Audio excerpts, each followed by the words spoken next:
Thank you जी। आशा शर्मा जी, अज मैं आप जी दी नक्श बचपन विच देखना चाहती हाँ। अपने बचपन बारे कुछ दसो। मैम बचपन बहुत वधिया सी। बचपन याद करके तो वैसे ही मन बड़ा खुश हो जाता है। बड़ा मतलब उदों तो इन्नी इनोसेंट सी लाइफ सीगी। दुनिया ਜਿਉਂ ਜਿਉਂ ਵੱਡੇ ਹੁੰਦੇ ਚਲੇ ਗਏ ਉਦੋਂ ਤੋਂ ਹੀ ਪਤਾ ਲੱਗਿਆ ਕਿ ਦੁੱਖ ਸੁੱਖ ਲਾਈਫ 'ਚ ਕਿਸ ਤਰ੍ਹਾਂ ਆਉਂਦੇ ਨੇ, ਕਿੱਦਾਂ ਉਹਨਾਂ ਨੂੰ ਫੇਸ ਕਰਨਾ ਹੈ। ਬਚਪਨ ਬਹੁਤ ਪਿਆਰਾ ਸੀ। ਅਸੀਂ 3 ਭੈਣ ਭਰਾ ਸੀ। ਮਾਂ-ਬਾਪ ਦੀ ਬੜੀ ਬਿਲੇਟਡ ਔਲਾਦ ਸੀ। ਬੜੀ ਲੇਟ ਉਮਰ 'ਚ ਅਸੀਂ ਪੈਦਾ ਹੋਏ ਸੀ ਤਿੰਨੋਂ ਹੀ। ਵੈਸੇ ਹੀ ਸਾਡਾ ਬੜਾ ਖਿਆਲ ਰੱਖਦੇ ਸੀ, ਬਹੁਤ ਜ਼ਿਆਦਾ ਪਿਆਰ ਕਰਦੇ ਸੀਗੇ। ਸਾਡੀ ਕੋਈ ਗੱਲ ਗਿਰਨ ਨਹੀਂ ਸੀ ਦਿੰਦੇ। ਔਰ ਬਚਪਨ 'ਚ ਅਸੀਂ ਇੰਨੇ ਕੁ ਮਤਲਬ ਲਾਡ 'ਚ ਪਲੇ ਹੋਏ ਸੀ, ਸਾਨੂੰ ਕਿਸੇ ਦੇ ਘਰ ਜਾਣਾ ਚੰਗਾ ਨਹੀਂ ਸੀ ਲੱਗਦਾ। ਕੋਈ ਉੱਚੀ ਬੋਲ ਦਿੰਦਾ ਸੀਗਾ, ਅਸੀਂ ਘਰ ਨਹੀਂ ਸੀ ਜਾਂਦੇ ਕਿਸੇ ਦੇ। ਕੋਈ ਸਾਨੂੰ ਇਗਨੋਰ ਕਰਦਾ ਸੀ, ਅਸੀਂ ਉਹਦੇ ਘਰ ਨਹੀਂ ਸੀ ਜਾਂਦੇ। ਫਿਰ ਤੁਸੀਂ ਇਮੇਜਿਨ ਕਰੋਗੇ ਕਿ ਅਸੀਂ ਸਾਰੀ ਜ਼ਿੰਦਗੀ ਨਾ ਨਾਨਕੇ ਜਾ ਕੇ ਰਹੇ, ਨਾ ਦਾਦਕੇ ਜਾ ਕੇ ਰਹੇ। ਮਾਂ-ਬਾਪ ਨਾਲ ਹੀ ਰਹਿੰਦੇ ਸੀ, ਕਿਉਂਕਿ ਜਿੰਨੀ ਅਫੈਕਸ਼ਨ ਔਰ ਕੇਅਰ ਘਰ ਤੋਂ ਮਿਲੀ, ਕਿਤੇ ਜਾਣ ਦਾ ਦਿਲ ਹੀ ਨਹੀਂ ਕੀਤਾ। ਹਰ ਦੁੱਖ ਸੁੱਖ ਅਸੀਂ ਘਰ 'ਚ ਕੱਟਿਆ। ਸੋ ਬਚਪਨ ਇਨ ਨਟਸ਼ੈਲ ਬੜਾ ਅੱਛਾ ਸੀ, ਬੜਾ ਇੰਜੋਇੰਗ ਸੀਗਾ। ਬੜਾ ਮਤਲਬ ਉਸ ਟਾਈਮ ਤਾਂ ਇੰਨੀ ਆਜ਼ਾਦੀ ਦੀ ਜ਼ਿੰਦਗੀ ਸੀ ਨਾ, ਜੋ ਚੀਜ਼ ਚਾਹੀਦੀ ਸੀ ਲੈ ਲਈ, ਜੋ ਖੇਡਣਾ ਖੇਡ ਲਈ। तो बड़ा बड़ा वधिया रहा बचपन, बड़ा एंजॉइंग सीगा। अपने बारे कुछ अपने बचपन की कोई भुੱਲ याद जिन्हें तुहाडियां लिखतां नूं प्रभावित किया होवे, ਉਹਦੇ ਬਾਰੇ ਦੱਸੋ। बचपन च मैम एक मैनू गल बड़ी याद है। साडे भैणां भरावां च बनदी बहुत सीगी। मेरी अपने भरा नाल बहुत बनदी सी। मैनू एक ओदी ओह गल सारी जिंदगी नहीं भुलदी। ते एक वारी की होया, असीं स्कूल तो जदों आउंदे सी, असीं इकट्ठे आउंदे सीगे। असीं इकट्ठे स्कूल जांदे सी, इक्को ही स्कूल च पढ़दे सी।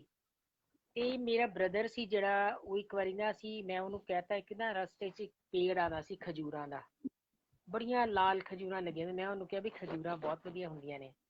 ਉਹਨੇ ਮੈਨੂੰ ਕੁਛ ਨਹੀਂ ਕਿਹਾ, ਉਹਦੇ ਮਨ 'ਚ ਰੱਖ ਲਈ ਉਹਨੇ ਗੱਲ। ਅਗਲੇ ਦਿਨ ਉਹ ਸਕੂਲ ਤੋਂ ਅੱਧੀ ਛੁੱਟੀ ਵੇਲੇ ਖਜੂਰਾਂ ਦੇ ਬਾਗ 'ਚ ਚਲਾ ਗਿਆ। ਬੜਾ ਉੱਥੇ ਨਾ ਇੱਕ ਸਾਡੇ ਸੀ ਬੀੜ ਕਹਿੰਦੇ ਸੀਗੇ ਉਹਨੂੰ, ਜੰਗਲ ਸੀ ਸਮਝੋ। ਉੱਥੇ ਖਜੂਰਾਂ ਦੇ ਬੜੇ ਪੇੜ ਲੱਗੇ ਸੀ। ਉਹ ਮੈਨੂੰ ਬਿਨਾਂ ਦੱਸੇ ਚਲਾ ਗਿਆ। ਔਰ ਮੈਂ ਘਰ ਆ ਗਈ ਤੇ ਘਰਦਿਆਂ ਨੂੰ ਫਿਕਰ ਹੋ ਗਿਆ ਕਿ ਮੁੰਡਾ ਖੋ ਗਿਆ, ਵੀ ਜਿਹੜਾ ਹਾਲੇ ਤੱਕ ਆਇਆ ਨਹੀਂ ਹੈਗਾ ਸਕੂਲ ਤੋਂ, ਕਿਤੇ ਖੋ ਗਿਆ। 2-3 ਘੰਟੇ ਲੱਗ ਗਏ।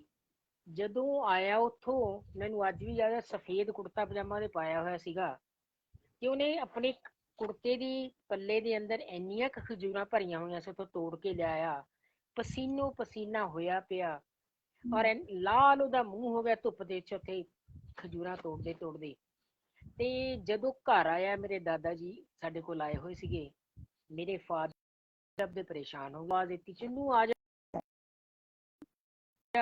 ਮੈਂ ਬਹੁਤ ਖਜੂਰਾਂ ਲਿਆ ਅੱਜ ਤੇਰੇ ਵਾਸਤੇ, ਤੂੰ ਖਜੂਰਾਂ ਖਾਈ। ਤੇ ਉਹਨੇ ਇੰਨੀ ਗੱਲ ਕਹਿ ਕੇ ਵਿਚਾਰੇ ਨੇ ਪੈਰ ਕਰਦੇ ਅੰਥੇ ਹੀ ਸੀ। ਤੇ ਜਦੋਂ ਉਹਨੂੰ ਜੀ ਮੁੱਦਾ ਘੇਰ ਲਿਆ ਮੇਰੇ ਫਾਦਰ ਨੇ, ਇੰਨਾ ਕੁ ਕੁੱਟਿਆ ਉਹਨੂੰ, ਇੰਨਾ ਕੁ ਕੁੱਟਿਆ। ਤੇ ਉਸ ਤੋਂ ਬਾਅਦ ਉਹਨੇ ਕਿਹਾ ਤੂੰ ਦੱਸ ਕੇ ਕਿਉਂ ਨਹੀਂ ਗਿਆ, ਤੂੰ 3 ਘੰਟੇ ਗਾਇਬ ਰਿਹਾ, ਸਾਡੀ ਜਾਨ ਨਿਕਲ ਗਈ, ਜੇ ਤੈਨੂੰ ਕੁਛ ਹੋ ਜਾਂਦਾ ਇਕੱਲਾ ਚਲਾ ਗਿਆ। ਤੇ ਬਹੁਤ ਮਾਰਿਆ ਉਹਨੂੰ। ਉਹ ਤੋਂ ਬਾਅਦ ਜੀ ਉਹਦੀ ਰੋਟੀ ਬੰਦ ਕਰਕੇ ਉਹਨੂੰ ਕਮਰੇ 'ਚ ਬੰਦ ਕਰਤਾ। ਮੈਨੂੰ ਰੋਟੀ ਜਦੋਂ ਖਾਣ ਲੱਗੀ, ਮੇਰਾ ਮਨ ਨਹੀਂ ਕੀਤਾ ਰੋਟੀ ਖਾਣ ਨੂੰ। ਮੈਨੂੰ ਅੱਜ ਵੀ ਯਾਦ ਹੈ, ਮੈਂ ਰੋਟੀ ਕਾਗਜ਼ 'ਚ ਲਪੇਟੇ ਨਾਲੀ ਦੇ ਅੰਦਰ ਹੀ ਉਹਨੇ ਰੋਟੀ ਪਕੜਾਈ। ਮੈਂ ਕਿਹਾ ਤੂੰ ਰੋਟੀ ਖਾ ਲੈ। ਮੈਂ ਉਸ ਤੋਂ ਬਾਅਦ ਅੱਜ ਤੱਕ ਖਜੂਰਾਂ ਨਹੀਂ ਉਹ ਖਾ ਸਕੀ। ਵੱਡੀਆਂ ਮੈਨੂੰ ਬਾਹਰਲੇ ਇੰਪੋਰਟਡ ਖਜੂਰਾਂ ਦਾ ਮੈਂ ਖਾ ਲਿਆ, ਮੈਂ ਉਹ ਖਜੂਰਾਂ ਅੱਜ ਤੱਕ ਨਹੀਂ ਖਾਈਆਂ। ਮੈਨੂੰ ਐਂ ਲੱਗਿਆ ਵੀ ਇੰਨੀਆਂ ਕੁ ਮਾੜੀ ਚੀਜ਼ ਸੀ ਇਹ, ਜਿਸ ਨੇ ਮੇਰੇ ਭਰਾ ਨੂੰ ਇੰਨਾ ਕੁਟਵਾਇਆ। ਤੇ ਉਹ ਗੱਲ ਅੱਜ ਵੀ ਯਾਦ ਕਰਕੇ ਮੈਨੂੰ ਰੋਣਾ ਆ ਜਾਂਦਾ ਹੈ ਕਿ ਬਚਪਨ ਦਾ ਪਿਆਰ ਕਿੰਨਾ ਅੱਛਾ ਪਿਆਰ ਸੀ ਨਾ ਭੈਣਾਂ ਭਰਾਵਾਂ 'ਚ। ਮਤਲਬ ਨਾ ਕੋਈ ਸੈਲਫਿਸ਼ਨੈਸ, ਨਾ ਕੁਛ। ਮਾਰ ਪੈ ਗਈ ਪਰ ਉਹਨੇ ਮੇਰੀ ਗੱਲ ਪੂਰੀ ਕਰਤੀ। ਸੋ ਇਹੋ ਜਿਹੀਆਂ ਚੀਜ਼ਾਂ ਨੂੰ ਜਦੋਂ ਮੈਂ ਲਿਖਣ ਲੱਗਦੀ ਹਾਂ ਤਾਂ ਬੜੀ ਇਮੋਸ਼ਨਲ ਹੋ ਜਾਂਦੀ ਹਾਂ।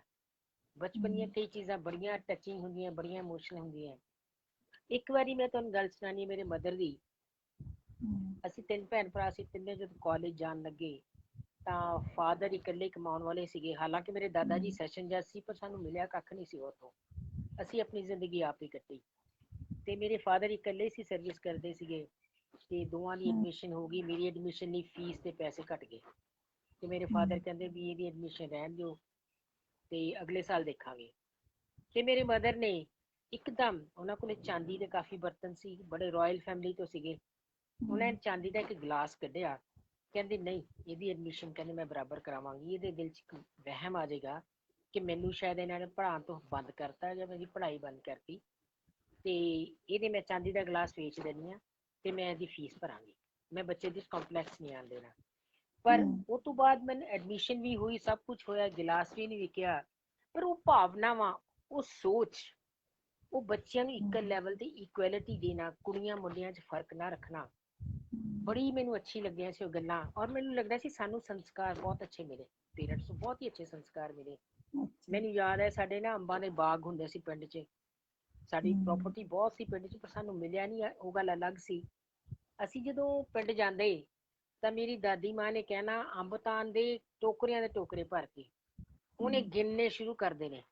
ਕਿਸੇ ਨੂੰ 50 ਅੰਬ ਮਿਲਣਗੇ, ਕਿਸੇ ਨੂੰ 52 ਅੰਬ ਮਿਲਣਗੇ, ਤੇ ਜਦੋਂ ਕੁੜੀਆਂ ਦੀ ਵਾਰੀ ਆਂਦੀ ਉਹਨੇ ਕਹਿ ਦੇਣਾ ਤੈਨੂੰ 32 ਅੰਬ ਮਿਲਣਗੇ। ਮੁੰਡਿਆਂ ਨੂੰ ਜ਼ਿਆਦਾ ਦੇਣੇ, ਕੁੜੀਆਂ ਨੂੰ ਘੱਟ ਦੇਣੇ ਆ। ਅਸੀਂ ਕਹਿੰਦੇ ਸੀ ਅਸੀਂ ਇੱਕ ਵੀ ਨਹੀਂ ਅੰਬ ਖਾਣਾ, ਸਾਡੇ ਮੰਮਾ ਤਾਂ ਏਦਾਂ ਕਰਦੇ ਨਹੀਂ, ਤੁਸੀਂ ਕਿਉਂ ਕਰਦੇ ਹੋ।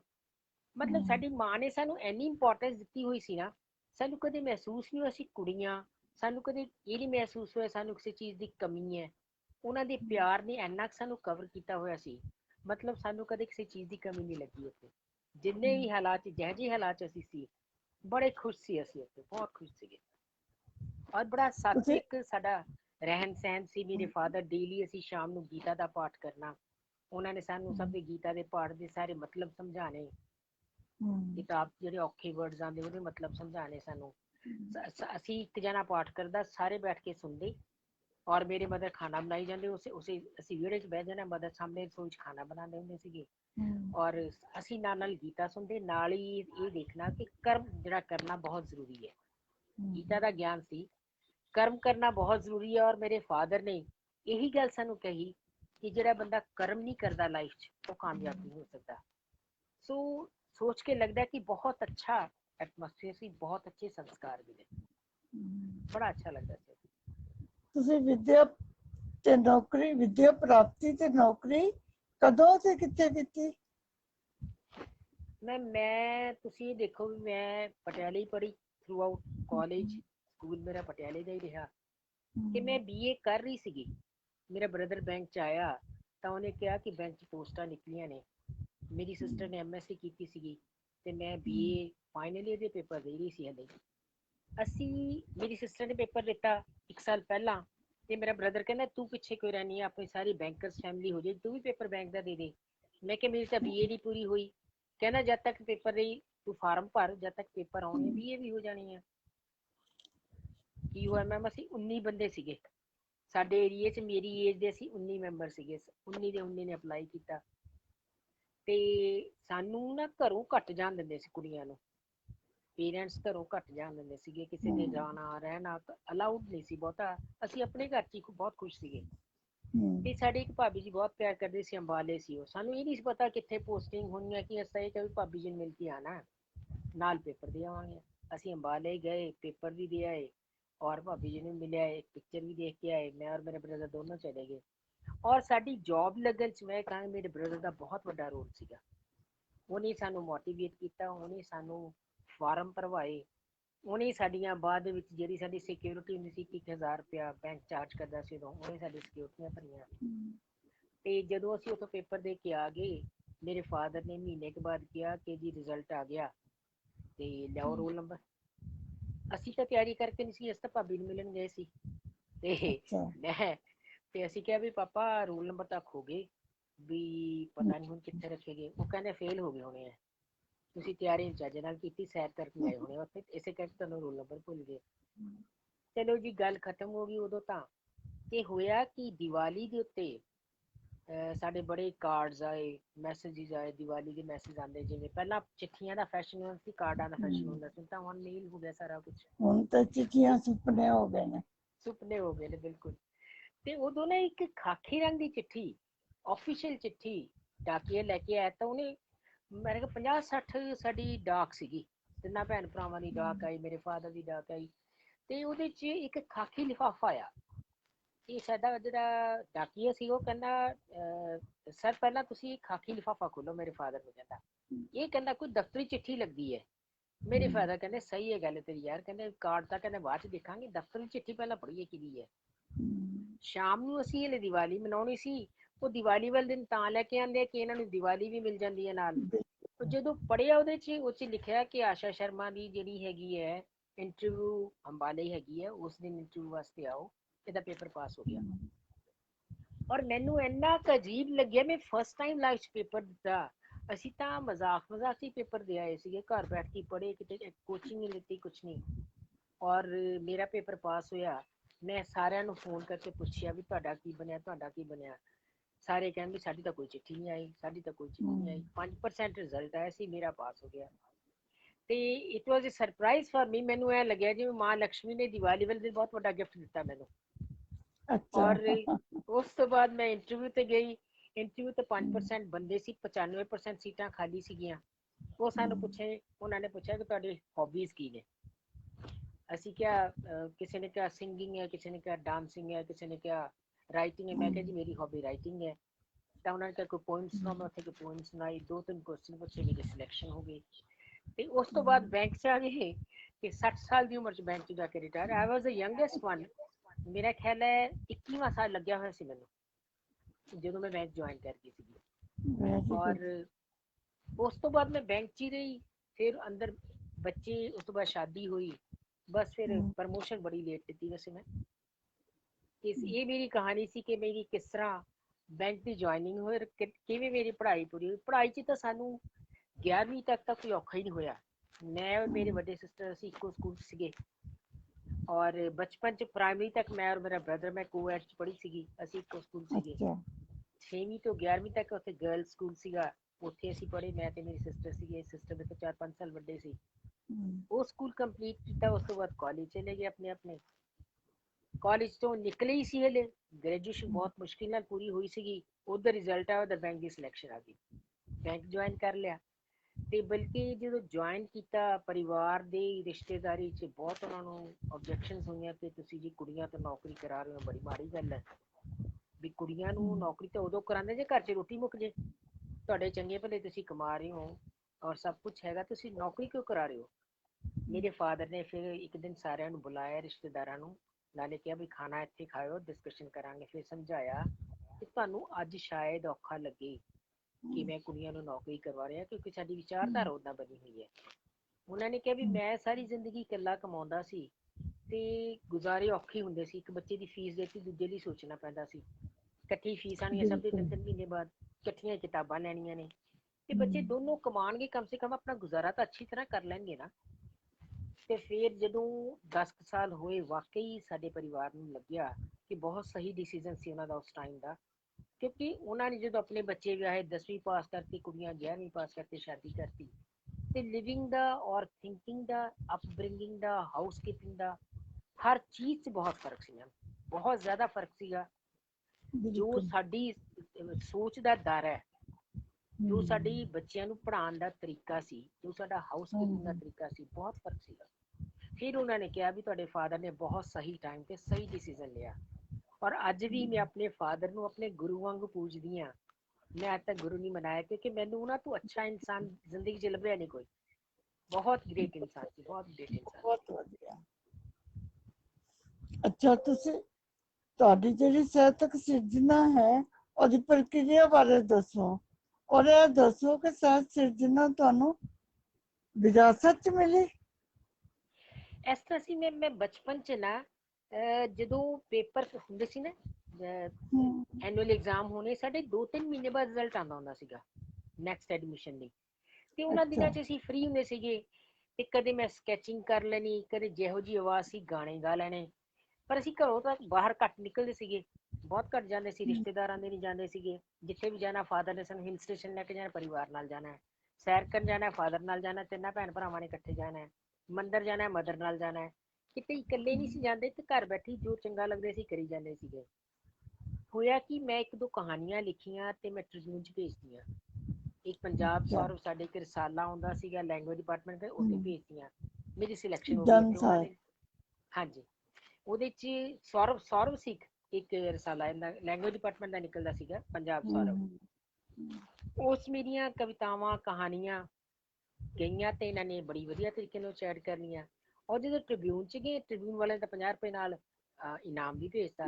ਇਹ ਤਾਂ ਹੋਰ ਵੀ ਵਧੀਆ ਲੱਗਿਆ, ਹੋਰ ਵੀ ਸ਼ੌਕ ਪੈਦਾ ਹੋਇਆ ਲਿਖੀਏ।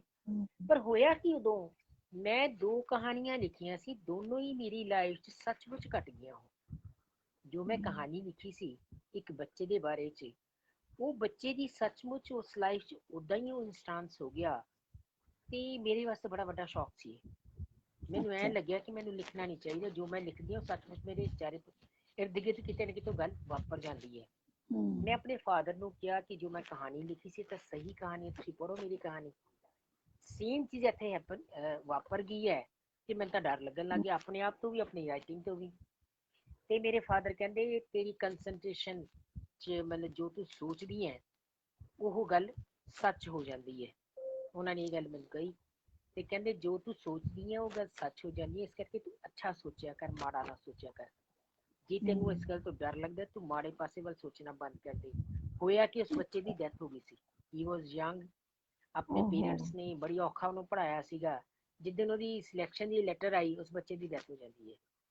ਔਰ ਇਹੀ ਕਹਾਣੀ ਐਕਚੁਅਲੀ ਤਾਂ ਮੇਰੀ ਆਪਣੀ ਐਕਸਪੈਕਟੇਸ਼ਨ ਸੀਗਾ ਕਿ ਮੇਰੀ ਵੀ ਜੌਬ ਲੱਗੇਗੀ, ਜੇ ਨਾ ਜੌਬ ਲੱਗੀ ਤਾਂ ਸ਼ਾਇਦ ਮੈਨੂੰ ਸ਼ੌਕ ਲੱਗੇਗਾ।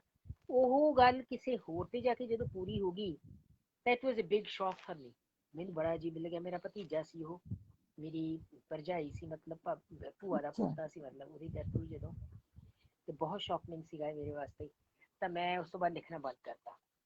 ਮੇਰੇ ਫਾਦਰ ਕਹਿੰਦੇ ਤੂੰ ਲਿਖੀ, ਅੱਛਾ ਲਿਖੀ, ਮਾੜਾ ਨਾ ਲਿਖੀ ਕਦੇ ਵੀ। ਜੇ ਮਾੜਾ ਲਿਖੇਂਗੀ ਤਾਂ ਜੋ ਪੂਰਾ ਹੋਏਗਾ ਤੈਨੂੰ ਸ਼ੌਕ ਲੱਗੇਗਾ। ਮੈਂ ਲਿਖਣਾ ਬੰਦ ਕਰਤਾ ਡਰਦੇ ਨਾਲ। ਉਹ ਤੋਂ ਬਾਅਦ ਮੈਂ ਬੈਂਕ 'ਚ ਆ ਗਈ, ਟਾਈਮ ਨਾ ਮਿਲਿਆ। ਫਿਰ ਬੈਂਕ ਦੇ ਵਿੱਚ ਮੈਂ ਦੇਖਿਆ ਕਾਫੀ ਕੁਛ ਗਲਤ ਚੱਲ ਰਿਹਾ ਸੀਗਾ। ਜੇ ਓਬਜੈਕਸ਼ਨ ਕਰਦੇ ਸੀ ਸੁਣਦਾ ਕੋਈ ਨਹੀਂ ਸੀਗਾ। ਤੇ ਮੈਨੂੰ ਅੰਦਰੋਂ ਆਵਾਜ਼ ਆਈ ਤੇ ਲਿਖਣਾ ਸ਼ੁਰੂ ਕਰ। ਮੈਂ ਸੋਚਿਆ ਕਿ ਜੇ ਮੈਂ ਲਿਖਾਂਗੀ ਉਹਦਾ ਫਾਇਦਾ ਕੋਈ ਨਹੀਂ ਹੋਣਾ। ਲਿਖਣ ਤੋਂ ਇਫੈਕਟ ਤਾਂ ਤਦ ਹੈ ਜੇ ਉਹਦੇ ਕੋਈ ਆਊਟਪੁੱਟ ਆਵੇ, ਉਹਦੇ ਕੋਈ ਰਿਜ਼ਲਟੈਂਟਸ ਮਿਲਣ। ਤੇ ਪਰ ਨਹੀਂ, ਅੰਦਰੋਂ ਫਿਰ ਆਵਾਜ਼ ਆਈ ਕਿ ਤੂੰ ਲਿਖ, ਤੂੰ ਰਿਟਾਇਰਮੈਂਟ ਤੋਂ ਬਾਅਦ ਵੀ ਲਿਖਣਾ ਹੈ। ਰਿਟਾਇਰਮੈਂਟ ਤੋਂ ਬਾਅਦ ਲਿਖਣਾ, ਇਹ ਗੱਲ ਮੇਰੀ ਬਹੁਤ ਅਜੀਬ ਸੀ। ਮੈਂ ਰਿਟਾਇਰਮੈਂਟ ਤੋਂ ਬਾਅਦ ਕਿਉਂ ਲਿਖਾਂਗੀ, ਮੈਨੂੰ ਕੀ ਜ਼ਰੂਰਤ ਪਏਗੀ। ਮੈਂ ਜੀ ਕਲਮ ਚੱਕੀ, ਕੁਛ ਲਿਖਾਂ, ਕੰਬੀਨੇਸ਼ਨ ਨਾ ਬਣੇ, ਕਿਉਂਕਿ ਬਹੁਤ ਦੇਰ ਹੋ ਗਈ ਸੀ, ਛੁੱਟ ਗਿਆ ਸੀ ਲਿਖਣਾ ਮੇਰਾ।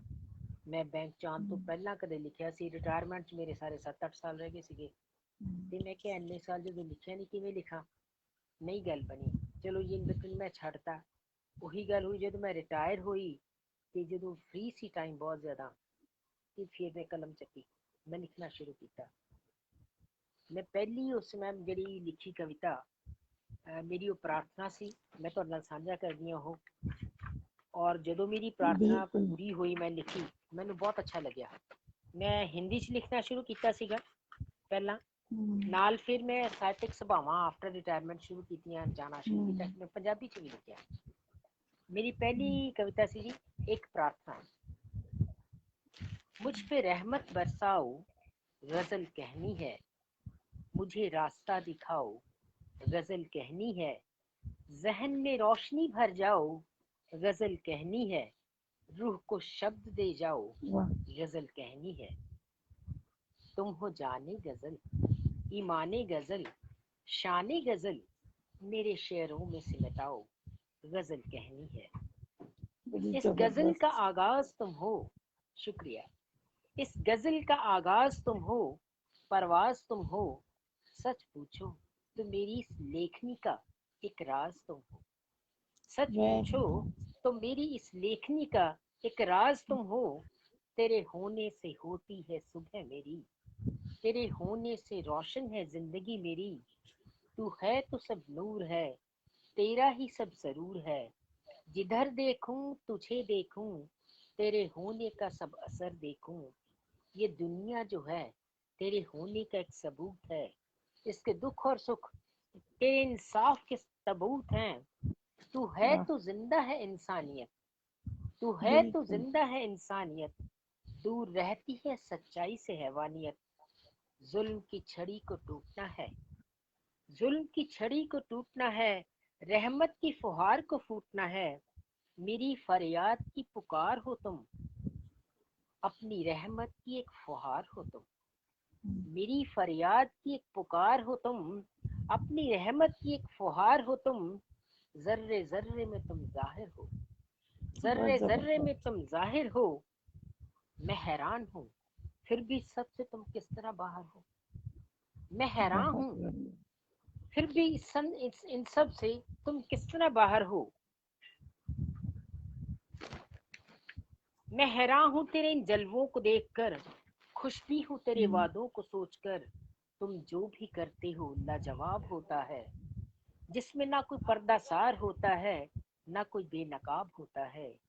बस एक ख्वाहिश है बाकी, बस एक ख्वाहिश है बाकी, तुझे देखूं तुझे पाऊं, जब जाऊं तो तेरे पास जाऊं। बस इतनी इनायत करना मेरे साहब, बस वाह, इतनी इनायत करना मेरे साहब। कभी लौट कर ना आऊं, कभी लौट कर ना आऊं, कभी लौट कर ना आऊं। लाजवाब नज़म। शुक्रिया, बहुत बहुत शुक्रिया। बहुत बढ़िया।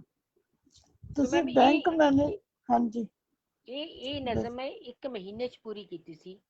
मैंने कुछ ਅੱਛਾ, लाइना याद आंदियां मैं वही लिख दिंदी, कुछ लाइना याद आंदियां वही लिख दिंदी। महीने बाद जब मैं पढ़ी मैंने बड़ा मजा आया पढ़ के, बहुत मजा आया, अच्छी लगी बड़ी मैंने अपने आप को कि चलो ਕਿਉਂਕਿ जे ਤੁਸੀਂ ਆਪ ਸਿਰਜਣਾ ਕੀਤੀ ਨਾ ਆਪਣੇ ਅੰਦਰੋਂ ਜੋ ਫੁੱਟਿਆ हाँ जी ਉਹਨੂੰ ਤੁਸੀਂ ਕਲਮੀ ਰੂਪ ਦਿੱਤਾ, ਸ਼ਬਦਾਂ हाँ ਨੂੰ जी हाँ ਕਲਮੀ ਰੂਪ ਦੇ ਦਿੱਤਾ। जो पूरी हुई फिर मैं सोचा हूँ मैनू लिखना चाहिए, फिर उस तो बाद मैं लिखना ਬਿਲਕੁਲ, शुरू किया मैं। ਬਹੁਤ ਵਧੀਆ। और मेरी किताबा छपी हैं फिर तो बड़ा अच्छा लगे मैनू, दो तीन किताबा बन गई मेरी। ਉਹਨਾਂ ਕਿਤਾਬਾਂ ਦੇ ਨਾਮ भी ਦੱਸ। एक तो मैं मेरी है खुद से गुफ्तगू, और दूसरी मेरी किताब है मैं संग्रह बनाया सीगा राष्ट्रीय काव्य सागर हिंदी और पंजाबी का। सारे अपने हिंदुस्तान तो कवि लिखते मैं 160 कवि ਜਿਹੜੇ ਪੰਜਾਬੀ ਚ ਲਿਖਦੇ ਸੀ ਪੰਜਾਬ ਦੇ, ਉਹਨੂੰ ਪੰਜਾਬ ਦੇ ਕਾਵਿ ਸਾਗਰ ਚ ਐਡ ਕੀਤਾ, ਔਰ ਜਿਹੜੇ ਹਿੰਦੀ ਚ ਲਿਖਦੇ ਸੀ ਉਹਨੂੰ ਰਾਸ਼ਟਰੀ ਕਾਵਿ ਸਾਗਰ ਚ ਐਡ ਕੀਤਾ।